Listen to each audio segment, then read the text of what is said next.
Guys, so I'm back and I'm going to try and read you chapter 2 of Vanity Fair. This will be like the third time I've attempted this video because due to various problems like my dog's barking and my mom making a lot of noise around the house, I've had to trash the video and start over again.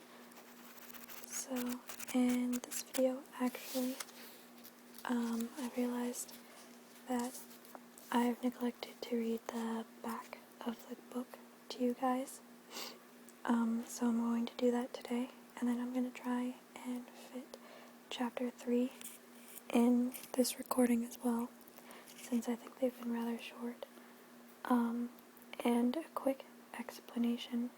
The reason I haven't shown my face, because I'm not really shy or anything like that about showing my face on film, is because, right now I have a pinched nerve, so it's really hard for me to do things on my own, like brush my hair, take a shower, things like that. So I'm just overall look rather messy. Not to say I haven't been doing those things, but my effort alone has been rather lackluster because it hurts, so I don't really want to show up on camera and scare you guys out of watching my videos. So here's the back cover of Vanity Fair, the summary on the back of it. It's a deliciously satirical attack on a money-mad society. Vanity Fair, which first appeared in 1847, is an immensely moral novel, and an immensely witty one, called in its subtitle, A Novel Without a Hero. Vanity Fair has instead two heroines, the faithful, loyal Amelia Sedley, and the beautiful and scheming social climber Becky Sharp.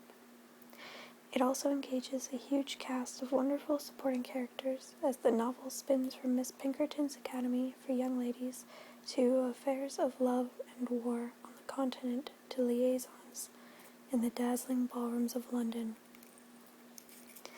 Thackeray's forte is the bon mot, and it is amply exercised in a novel filled with memorably wicked lines. Lengthy and leisurely in pace, the novel follows the adventures of Becky and Amelia as their fortunes rise and fall, creating a tale both picaresque and risque. Thackeray mercilessly skewers his society, especially the upper class, poking fun at their shallow values and pointedly jabbing at their hypocritical morals. His weapons, however, are not fire and brimstone, but an unerring eye for the absurd and a genius for observation of the foibles of his age. An enduring classic, this great novel is a brilliant study in duplicity and hypocrisy, and a mirror with which to view our own times. So, that's the summary on the back. And if you give me 1 second, I'm going to take a drink, and then I'll start reading.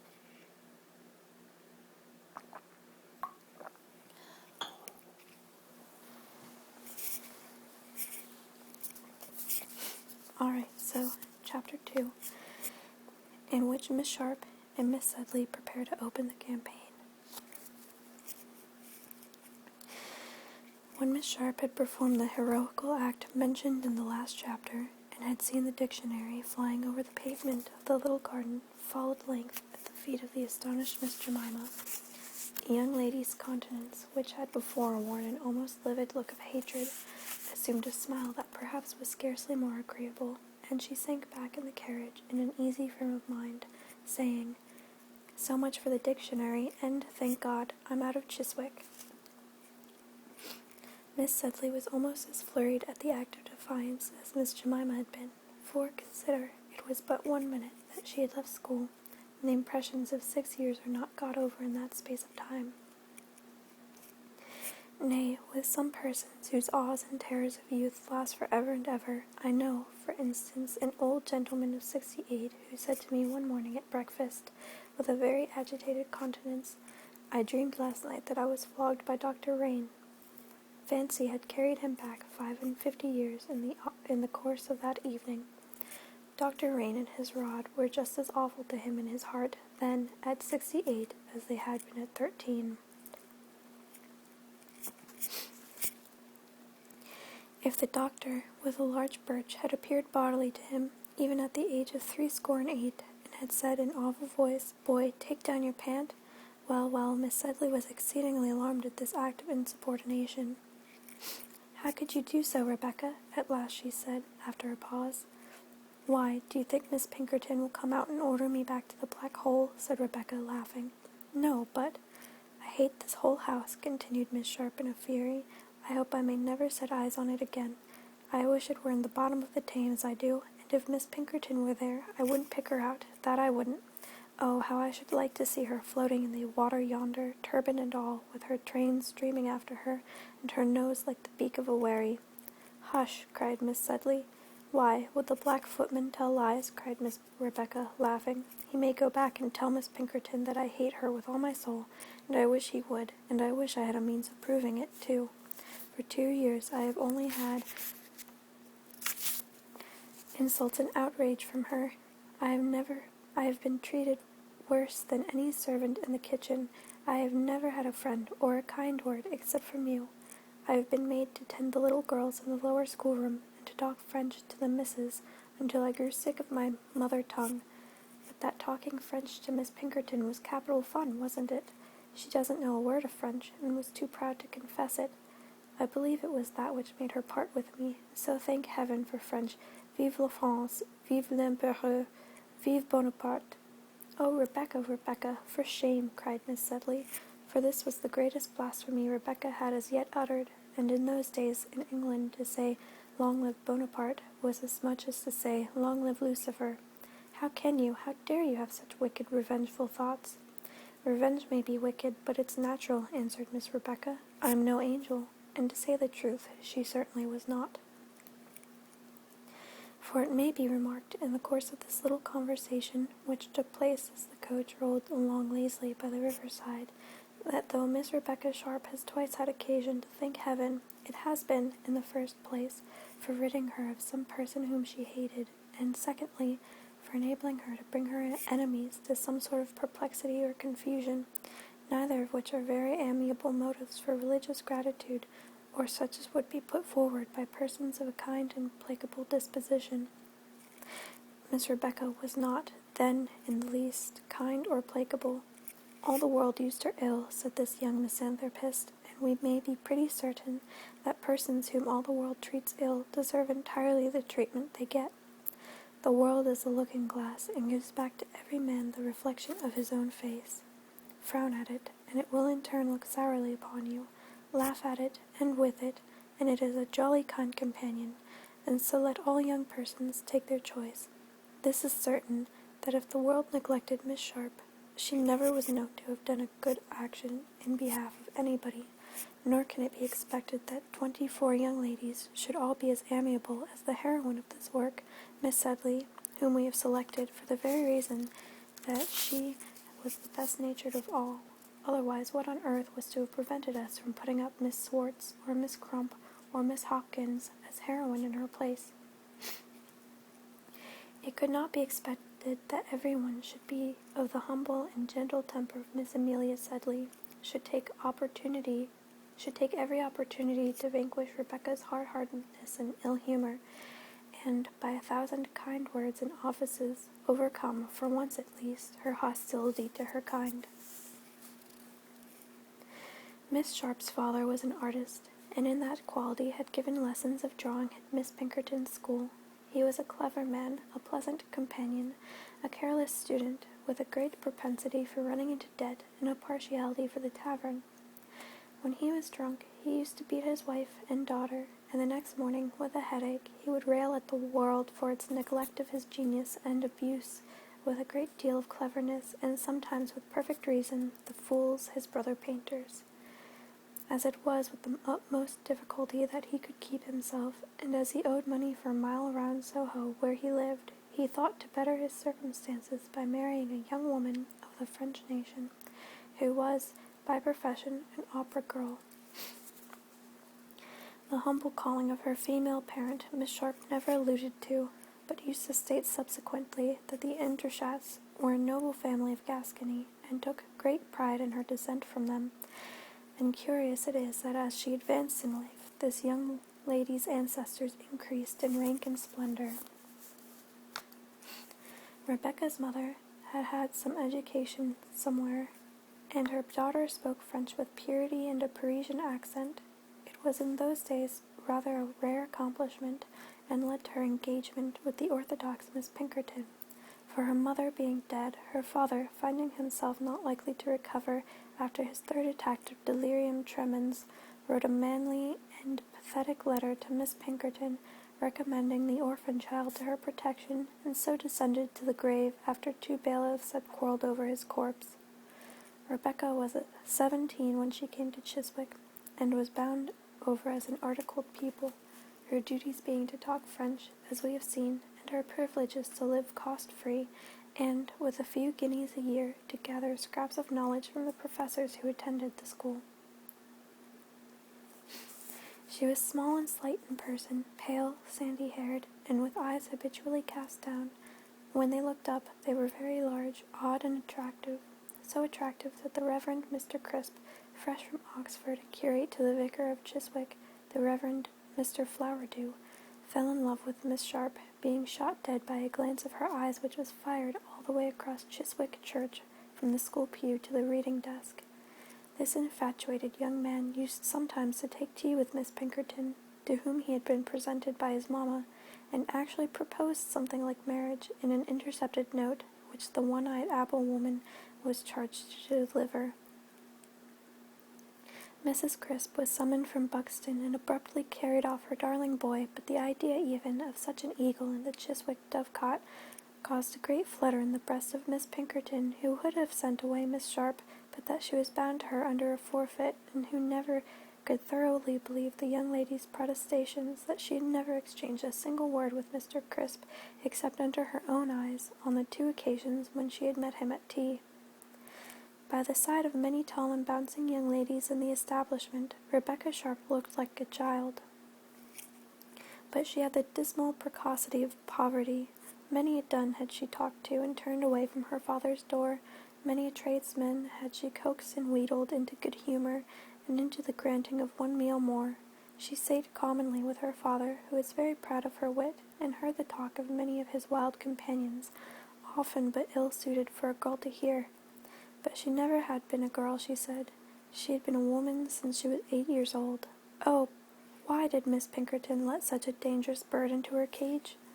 The fact is, the old lady believed Rebecca to be the meekest creature in the world, so admirably on the occasions when her father brought her to Chiswick, used Rebecca to perform the part of the ingenue, and only a year before the arrangement by which Rebecca had been admitted into her house, and when Rebecca was 16 years old, Miss Pinkerton majestically and, with a little speech, made her a present of a doll, which was, by the way, the confiscated property of Miss Swindle, discovered surreptitiously nursing it in school hours. How the father and daughter laughed as they trudged home together after the evening party. It was on the occasion of the speeches when all the professors were invited. And how Miss Pinkerton would have raged had she seen the caricature of herself which the little mimic Rebecca managed to make out of her doll. Becky used to go through dialogues with it. It formed the delight of Newman Street, Gerrard Street, and the Artists' Quarter, and the young painters, when they came to take their gin and water with their lazy, dissolute, clever, jovial senior, used regularly to ask Rebecca if Miss Pinkerton was at home.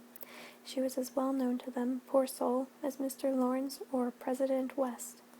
Once Rebecca had the honor to pass a few days at Chiswick, after which she brought back Jemima, and erected another doll as Miss Jemmy, for though that honest creature had made and given her jelly and cake enough for 3 children, and a 7-shilling piece at parting, the girl's sense of ridicule was far stronger than her gratitude, and she sacrificed Miss Jemmy quite as pitilessly as her sister.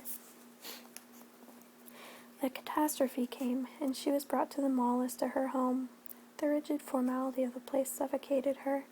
The prayers and the meals, the lessons and the walks, which were arranged with a conventual regularity, oppressed her almost beyond endurance, and she looked back to the freedom and the beggary of the old studio in Soho with so much regret that everybody, herself included, fancied she was consumed with grief for her father. She had a little room in the garret, where the maids heard her walking and sobbing at night, but it was with rage and not with grief.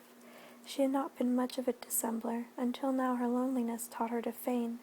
She had never mingled in the society of women. Her father, reprobate as he was a man of talent. His conversation was 1,000 times more agreeable to her than the talk of such of her own sex as she now encountered. The pompous vanity of the old schoolmistress, the foolish good humor of her sister, the silly chat and scandal of the elder girls, and the frigid correctness of the governesses equally annoyed her, and she had no soft maternal heart, this unlucky girl. Otherwise the prattle and talk of the younger children, with whose care she was chiefly entrusted, might have soothed and interested her, but she lived among them 2 years, and not one was sorry that she went away. The gentle, tender-hearted Amelia Sedley was the only person to whom she could attach herself in the least, and who could help attaching herself to Amelia. The happiness, the superior advantages of the young women round about her, gave Rebecca inexpressible pangs of envy. "What airs that girl gives herself because she is an earl's granddaughter," she said of one. "How they cringe and bow to that Creole, because of her 100,000 pounds. I am 1,000 times cleverer and more charming than that creature for all her wealth. I am as well bred as the earl's granddaughter for all her fine pedigree, and yet every one passes me by here. And yet, when I was at my father's, did not the men give up their gayest balls and parties in order to pass the evening with me?" She determined, at any rate, to get free from the prison in which she found herself, and now began to act for herself, and for the first time to make connected plans for the future. She took advantage, therefore, of the means of study the place offered her, and as she was already a musician and a good linguist, she speedily went through the little course of study which was considered necessary for ladies in those days. Her music she practiced incessantly, and one day, when the girls were out and she had remained at home, she was overheard to play a piece so well that Minerva thought, wisely, she could spare herself the expense of a master for the juniors, and intimated to Miss Sharp that she was to instruct them in music for the future. The girl refused, and for the first time, and to the astonishment of the majestic mistress of the school, "I am here to speak French with the children," Rebecca said abruptly, "not to teach them music and save money for you. Give me money, and I will teach them."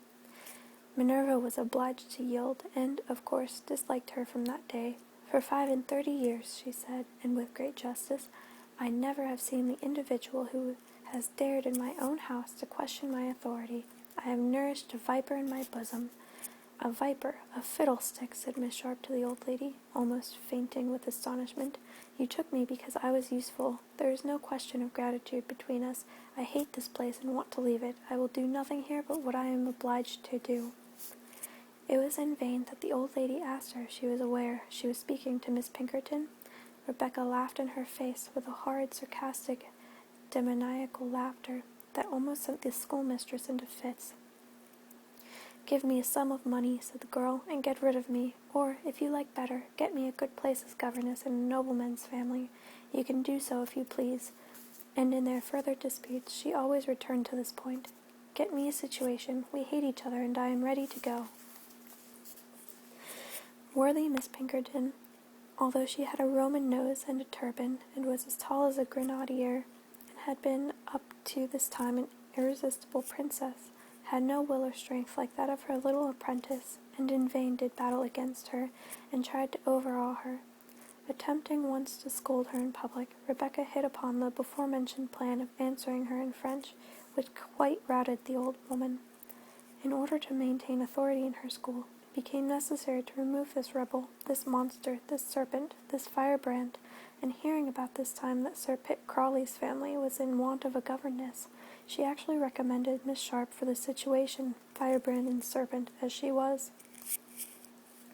"I cannot, certainly," she said, find fault with Miss Sharp's conduct, except to myself, and must allow that her talents and accomplishments are of a high order.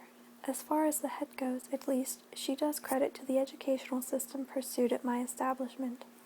And so the schoolmistress reconciled the recommendation to her conscience, and the indentures were cancelled, and the apprentice was free.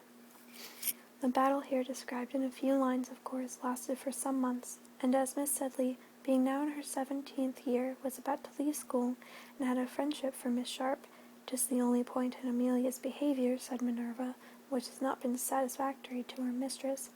Miss Sharp was invited by her friend to pass a week with her at home, before she entered upon her duties as governess in a private family. Thus the world began for these two young ladies.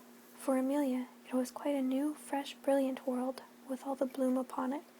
It was not quite a new one for Rebecca. Indeed, if the truth must be told with respect to the Crisp affair, the tart woman hinted to somebody, who took an affidavit of the fact to somebody else, that there was a great deal more than was made public regarding Mr. Crisp and Miss Sharp, and that his letter was an answer to another letter. But who can tell you the real truth of the matter? At all events, if Rebecca was not beginning the world, she was beginning it over again.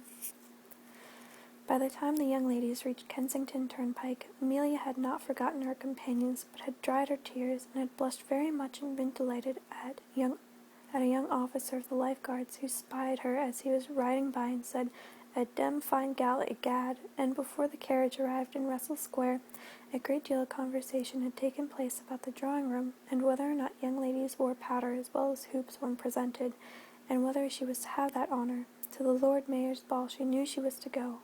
And when at length home was reached, Miss Amelia Sedley skipped out on Sambo's arm, as happy and as handsome a girl as any in the whole big city of London. Both he and the coachman agreed on this point, and so did her father and mother, and so did every one of the servants in the house as they stood bobbing and curtsying and smiling in the hall to welcome their young mistress.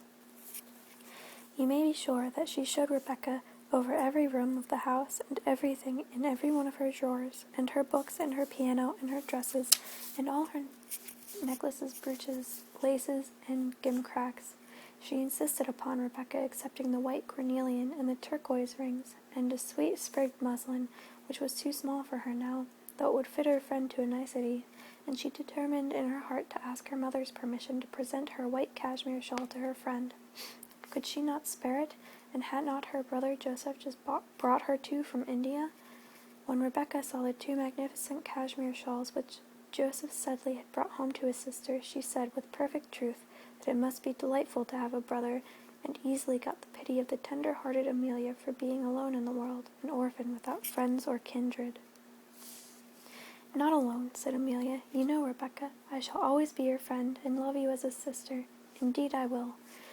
Ah, but to have parents as you have, kind, rich, affectionate parents, who give you everything you ask for, and their love, which is more precious than all. My poor papa could give me nothing, and I had but 2 frocks in all the world, and then to have a brother, a dear brother. Oh, how you must love him." Amelia laughed. "What, don't you love him? You who say you love everything and everybody?" "Yes, of course I do. Only what? Only Joseph doesn't seem to care much whether I love him or not. He gave me 2 fingers to shake when he arrived after 10 years' absence. He's very kind and good, but he scarcely ever speaks to me. I think he loves his pipe a great deal better than his." But here Amelia checked herself, for why should she speak ill of her brother? "He was very kind to me as a child," she added. "I was but 5 years old when he went away." "Isn't he very rich?" said Rebecca. "They say all Indian nabobs are enormously rich. I believe he has a very large income." "And is your sister-in-law a nice pretty woman?" "La, Joseph is not married," said Amelia, laughing again. Perhaps she had mentioned the fact already to Rebecca, but the young lady did not appear to have remembered it. Indeed, vowed and protested that she had expected to see a number of Amelia's nephews and nieces. She was quite disappointed that Mr. Sedley was not married. She was sure Amelia had said he was, and she doted so on little children.